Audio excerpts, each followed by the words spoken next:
दोस्तों, Hindi audio book knowledge में आपका स्वागत है। तो बात करते हैं पुस्तक आपके अचेतन मन की शक्ति से आगे।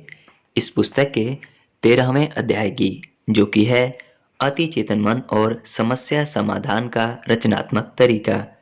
अगर इससे पहले कि आपने इस पुस्तक के 12 अध्याय नहीं सुने तो वो भी सुन ले, जिसका लिंक आपको नीचे डिस्क्रिप्शन बॉक्स में मिल जाएगा। और यदि आप चैनल पे पहली बार आए हैं तो प्लीज़ चैनल को सब्सक्राइब कर दें और साथ में बने बेल के आइकन को प्रेस कर दें। ये बिल्कुल फ्री होता है, इसका कोई भी पैसा नहीं लगता। इससे होगा यह कि मैं जब भी कोई अन्य वीडियो अपलोड करूंगा तो उसकी जानकारी आपको तुरंत मिल जाएगी। तो चलिए दोस्तों, शुरू करते हैं। अध्याय 13वां, अति चेतन मन और समस्या समाधान का रचनात्मक तरीका।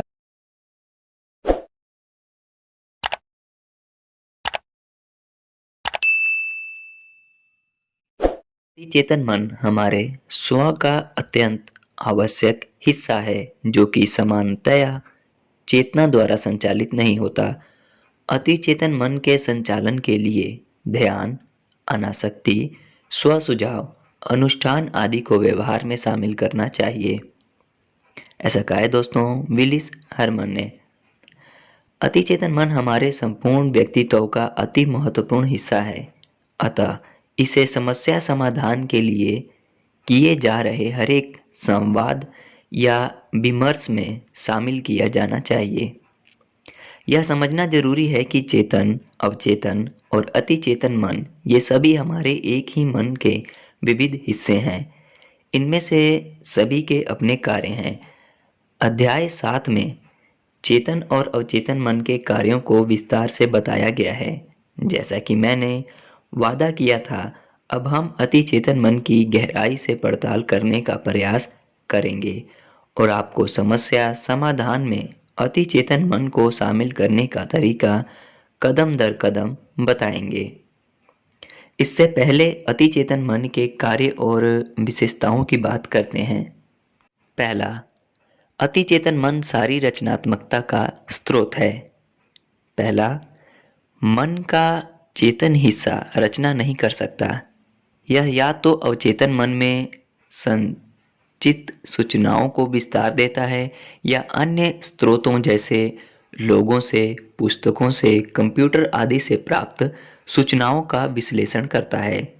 दूसरा, चेतन मन निगमन विधि द्वारा उस समय कुछ समस्याओं का हल सुझा सकता है जब वह उन संचित सूचनाओं का अध्ययन करता है जिनमें समाधान छिपा होता है। तीसरा, अति चेतन मन उन सूचनाओं को भी विस्तारित कर सकता है या उपयोग में ला सकता है जो अवचेतन मन में संग्रहित नहीं है। सच कहा जाए तो यह सार्वभौमिक सूचनाओं का उपयोग कर सकता है जो कि चेतन और अवचेतन मन की क्षमताओं से परे जाकर संपूर्ण रचनात्मकता में परिलक्षित होती हैं। हमने पिछले अध्याय में कुछ कलाकारों, संगीतज्ञों आदि के उदाहरण दिए थे जिनके पास ये रचनात्मकता स्वयं चलकर आई। इसमें उनका कोई हाथ नहीं था। निष्कर्ष, हमारे मन के विचार चेतन मन के स्तर पर ही आते हैं और उन पर मन आगे काम करता है और इच्छा करता है। जैसे संगीतज्ञ के लिए संगीत, संगीतज्ञ के लिए संगीत, आविष्कारकों के लिए उपकरण, लेखकों के लिए कथानक। दूसरा है, अति चेतन मन लक्ष्य आधारित अभिप्रेरण हेतु समर्थ होता है। अभिप्रेरण दो तरह के होते हैं। पहला, रचनात्मक अभिप्रेरण, जब हम उस वस्तु या लक्ष्य की प्राप्ति के लिए जुट जाते हैं जिसे हम सचमुच पाना चाहते हैं। दूसरा, प्रतिबंधात्मक अभिप्रेरण, जब हम किसी अन्य की इच्छा अनुसार तय किए गए कार्यों को करने के लिए प्रेरित होते हैं, जैसे हमारे अधिकारी, अभिभावक, शिक्षक आदि द्वारा तय किए गए लक्ष्य। इसमें हमारे मन की इच्छा शामिल नहीं होती, मगर हम इन्हें पूरा करते हैं क्योंकि यह हमारी बाध्यता या मजबूरी होती है। अति चेतन मन हमारे भीतर शक्ति का प्रवाह तभी आरंभ करता है जब हम रचनात्मक रूप से प्रेरित होते हैं, जब हम अपनी इच्छा के कार्य करते हैं तो हम उन्हें पूरा करने में थकते नहीं हैं, मगर दूसरों की इच्छा के कार्यों को करने में हम थकते हैं, क्योंकि उन्हें हम किसी बाध्यता, मजबूरी के तहत करते हैं।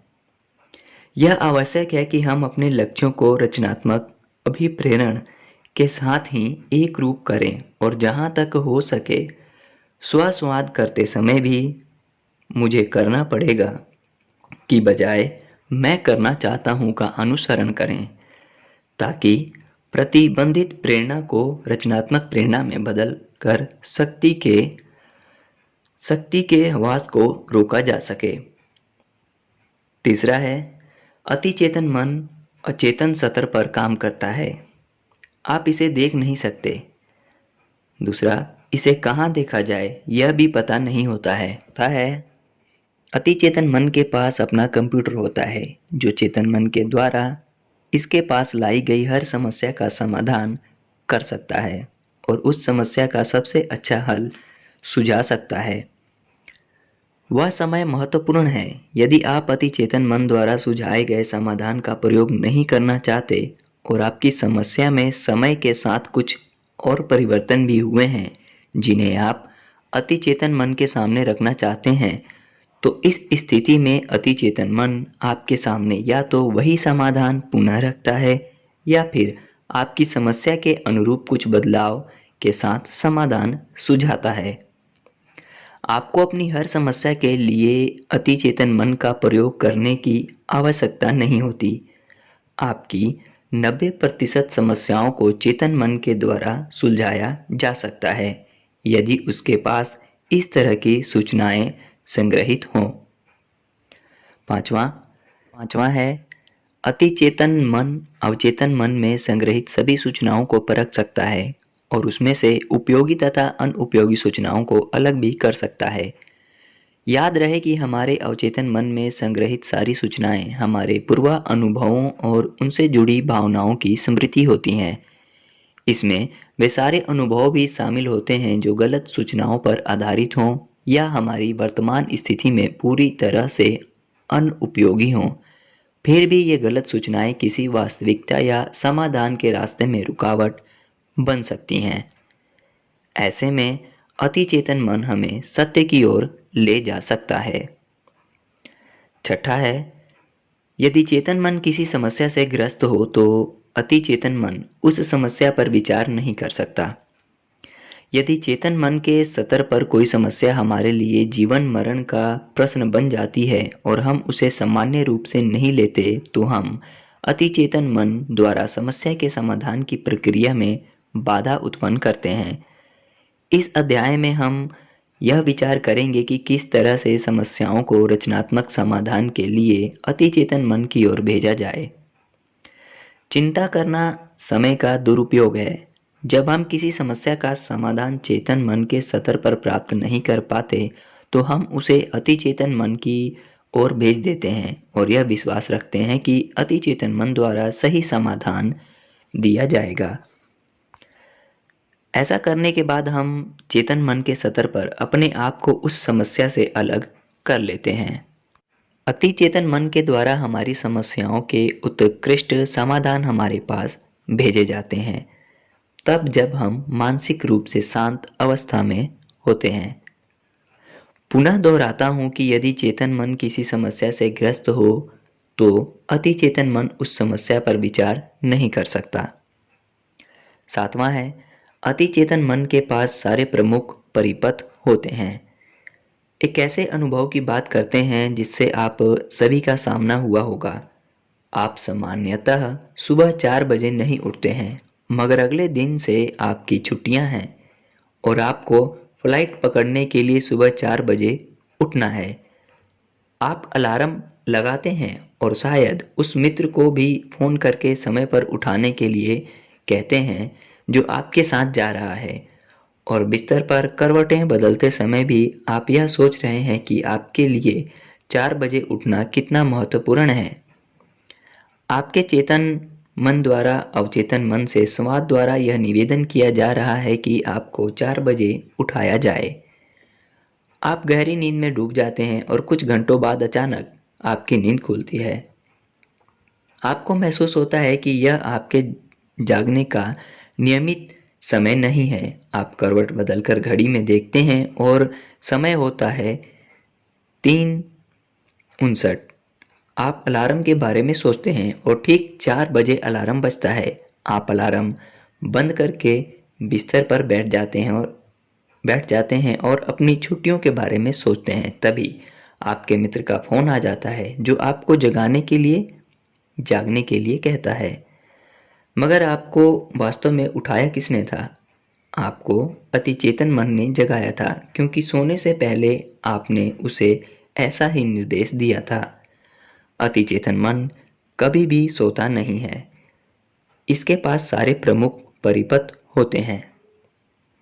8वां है, अतिचेतन मन हमारी स्व अवधारणाओं के अनुरूप हमारे कार्यों और उनके प्रभावों को एक रूप करता है। यदि हमारी स्मृति में यह संचित है कि मैं नामों को याद नहीं कर सकता, तो हमारा अतिचेतन मन लोगों के नामों से संबंधित हमारी स्मृति को अवरुद्ध कर देते हैं। अर्थात हमारी स्व अवधारणाओं के अनुरूप हमारे कार्यों और उनके प्रभावों को एक रूप करता है। याद रहे, हमारी स्व अवधारणाएं जीवन में हमारे प्रदर्शन को प्रभावित करती हैं। ज़्यादा समझने के लिए इसे अध्याय 4 में देखें। यदि हम अवचेतन मन में अपने बारे में बनाए गए चित्र को बदलते नहीं हैं, तो हम जीवन में उसी तरह से लगातार काम करते रहेंगे। इसे बदलने की एकमात्र कुंजी है अपने मानसिक चित्र को बदलना। जैसा कि पहले कहा जा चुका है, कोई भी विचार, चाहे वह नकारात्मक हो या सकारात्मक, यदि सतत हमारे मन में विद्यमान रहे तो उसे अतिचेतन मन के द्वारा वास्तविकता में बदला ही जाता है। William James. हमारे जीवन में जो कुछ भी घटता है उसके लिए हम अकेले ही जिम्मेदार हैं। दुर्घटनाएं होती तो हैं, मगर उनकी संख्या बहुत ही कम होती है। जब हम अपने जीवन की हर घटना की जिम्मेदारी स्वयं लेते हैं तो जीवन अधिक बेहतर हो जाता है। समस्या समाधान के 5 रचनात्मक तरीके। जब हम किसी समस्या में बुरी तरह से उलझ जाते हैं और चेतन स्तर पर उनका हल खोज पाने में असमर्थ रहते हैं, तो अवचेतन मन हमारी सहायता कर सकते हैं। नीचे वे 5 तरीके दिए जा रहे हैं जिनका उपयोग हम अपने अतिचेतन मन द्वारा किसी समस्या का समाधान प्राप्त करने के लिए करते हैं। पहला है, समस्या को विस्तार से बताएं। दूसरा, सूचनाएं एकत्रित करें। तीसरा, चेतन मन के स्तर पर समस्या के समाधान का प्रयास करें। चौथा, यदि चेतन मन द्वारा समस्या का समाधान ना मिले तो समस्या को अतिचेतन मन की ओर प्रेषित करें। 5वां, अपने चेतन मन को अन्यत्र व्यस्त रखें। इस अद्भुत पुस्तक द इफेक्टिव एग्जीक्यूटिव में लेखक पीटर ड्रकर क्षमता और प्रभावशीलता में अंतर बताते हुए कहते हैं कि क्षमता विविध कामों को करने की हमारी योग्यता होती है, जबकि प्रभावशीलता सही कामों को चुनने व करने की क्षमता है।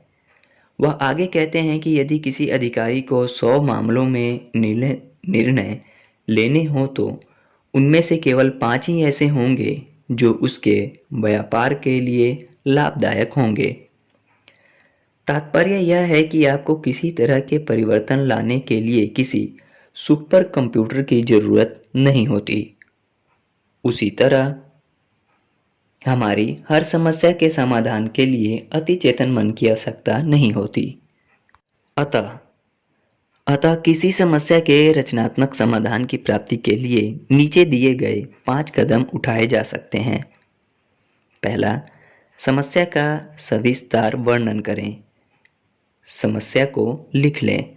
यह ध्यान रखें कि आपने समस्या को स्पष्ट कर दिया है और किस मुद्दे के समाधान की आवश्यकता है इसे भी बता दिया है।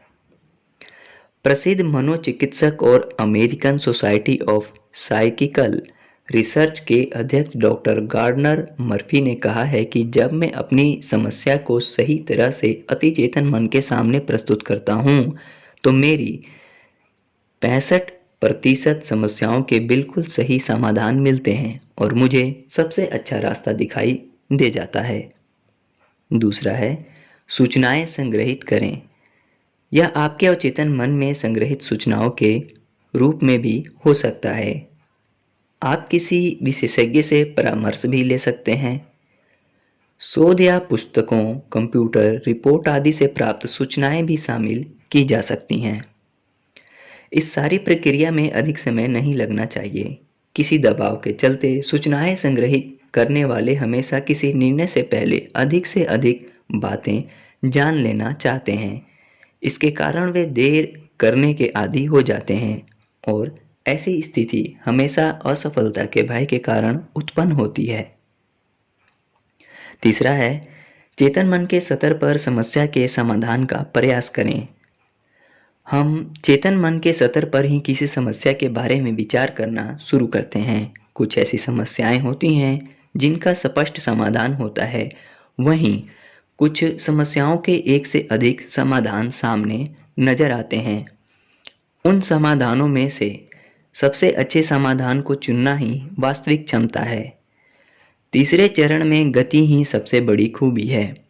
अधिकांश समस्याओं का समाधान पहले 3 चरणों में अर्थात चेतन मन के स्तर पर ही हो जाता है। चौथा है, यदि चेतन मन के स्तर पर समस्या का समाधान ना हो सके तो उस समस्या को अति चेतन मन की ओर मोड़ दें। आप समस्या को अति चेतन मन की ओर कब भेजते हैं? जब आप सभी संभव समाधानों को आजमा लेते हैं। दूसरे शब्दों में, जब आप अपनी समस्या को स्पष्ट रूप से बता चुके हैं, सभी सूचनाएं एकत्रित कर चुके हैं, आप समस्या के सभी संभव समाधानों के बारे में सोच चुके हैं मगर किसी अंतिम समाधान पर नहीं पहुंच पा रहे हैं, आप इसे अति चेतन मन की ओर कैसे भेजेंगे? आप समस्या को मन में दोहराएंगे या आप अपने अति चेतन मन से उस समस्या पर विचार करने और उसका सबसे बढ़िया समाधान खोजने के लिए कहेंगे? या फिर यदि कोई समस्या सीमा तय की जानी है तो अति चेतन मन को उसकी भी सूचना देंगे। पांचवा है, अपने चेतन मन को अन्यत्र व्यस्त रखें। चेतन मन के स्तर पर समस्या से विलग हो जाएं, बाहर जाएं, गोल्फ खेलें। रचनात्मकता आराम का ही उत्पाद होती है। समस्या के समाधान की खोज कहाँ तक पहुंची, इसे जांचने के लिए अपने ध्यान को पुनः चेतन मन के स्तर पर ले जाएं। जैसा कि हम कहते हैं, गड़े मुर्दे ना उखाड़ें। एक बार जब आपने समस्या को अति चेतन मन की ओर प्रेषित कर दिया है तो उस पर ठीक उसी किसान की तरह विश्वास रखें जो बसंत ऋतु में इस विश्वास के साथ बीज बोता है कि इस बार उसकी उपज बहुत बढ़िया होगी। आपको कैसे पता चलता है कि आपको अति चेतन मन द्वारा समाधान दिया गया है? किसी चर्च की घंटियां नहीं बजेंगी, रंगीन धुएं के साथ कोई देवदूत नहीं आएगा, फिर भी आप जान जाएंगे कि यह विचार आपके अति चेतन मन से ही आया है, क्योंकि यह समाधान एकदम कसा हुआ होगा। उसमें किसी तरह की ढिलाई नहीं होगी, कोई कमजोर कड़ी नहीं होगी। आपको अपने ऊपर खिजिया गुस्सा भी आ सकता है या आपके सामने अचानक घटने वाली घटनाओं की झलक कौन सकती है। मजेदार बात यह है कि आप स्वयं अपने आप से कहेंगे, मुझे यह ख्याल पहले क्यों नहीं आया। आपकी समस्या का समाधान आपके सामने उस समय आता है जब आप निष्क्रिय अवस्था में रहते हैं, अर्थात समस्या के बारे में नहीं सोच रहे होते हैं। हो सकता है आप वाहन चला रहे हों या गहरी नींद से जागे हों। मैंने स्वयं इसका अनुभव किया है। मुझे कुछ ऐसी सभाओं में भी जाना होता है जहां किसी मुद्दे या समस्या पर मेरे निर्णय का लोग बेसब्री से इंतजार कर रहे होते हैं और सभा कक्ष में जाने तक मेरे पास उसका कोई समाधान नहीं होता। मगर मुझे विश्वास होता है कि बातचीत शुरू होने के बाद मेरी बारी आने तक मुझे समाधान मिल जाएगा। जैसे ही अपनी बारी आने पर मैं बोलना शुरू करता हूँ, तो सही समाधान मेरे शब्दों में स्पष्ट हो जाता है। मुझे पता है कि यह किस तरह होता है। मुझे पता है कि यह किस तरह होता है। मैं हमेशा ऐसा होने पर चकित रह जाता हूँ और यह मेरे साथ अक्सर घटता है। आपके मन में प्रश्न उठ सकता है कि यह समाधान वास्तव में आता कहाँ से है। इसके बारे में एक सिद्धांत कार्ल जंग ने सामूहिक अचेतन सिद्धांत के नाम से प्रतिपादित किया था, जिसमें वह कहते हैं कि अंतर्मन की गहराई पर दुनिया का हर एक व्यक्ति एक दूसरे से जुड़ा होता है। इसी आधार पर EASP और मानसिक दूर संवेदन टेलीपैथी के सिद्धांत काम करते हैं। यदि हम किसी को देख नहीं पा रहे हैं तो इसका अर्थ यह नहीं है कि उसका अस्तित्व है ही नहीं। विज्ञान के क्षेत्र में होने वाली आधुनिक खोजें सूचनाओं के एकत्रीकरण में क्वांटम क्षेत्र किस तरह काम करते हैं इस बात पर प्रकाश डालेंगी और हमें उस दिशा में कदम बढ़ाने का अवसर देंगी। रॉल्फ वाल्डो इमर्सन इसे दुनिया के ज्ञान भंडार की संज्ञा देते हैं और यह विश्वास करते हैं कि चेतना की गहराई में जाकर हर एक व्यक्ति इस भंडार का उपयोग कर सकता है। कुछ लोगों के लिए यह दैवीय चमत्कार होता है जिसे वे किसी महान और पवित्र शक्ति का हस्तक्षेप मानते हैं। कोई व्यक्ति इसके बारे में कुछ भी विश्वास रखे, अतिचेतन मन की यह शक्ति एक ही तरह से काम करती है और कई लोगों के जीवन को बदलने वाली सिद्ध होती है। अतिचेतन मन को भेजी जाने वाली समस्याएं भले ही एक व्यक्ति द्वारा भेजी जाती हों, मगर वे हर एक मन के लिए समान होती हैं। उन समस्याओं या प्रश्नों के उत्तर केवल उस व्यक्ति के अनुसार नहीं मिलते, वरन वे हर एक व्यक्ति के लिए सही सिद्ध होते हैं। अतिचेतन मन की क्षमताओं की कोई सीमा नहीं होती। हम जिन सीमाओं का अनुभव करते हैं वे केवल चेतन मन द्वारा मानव मन के बारे में बनाई गई धारणाओं पर आधारित होती है। व्यक्तित्व का एकीकरण वास्तव में चेतन और अतिचेतन मन का ऐसा समन्वयन है जिसके द्वारा चेतन, अवचेतन और अतिचेतन मन के बीच के सारे संघर्ष समाप्त हो जाते हैं और सभी एक लक्ष्य की ओर अग्रसर हो जाते हैं। विलिस हरमन। ओके दोस्तों, इसी के साथ अध्याय 13वां समाप्त होता है। मिलते हैं हम आपसे इस पुस्तक के 14वें अध्याय या किसी अन्य वीडियो में। तब तक के लिए धन्यवाद।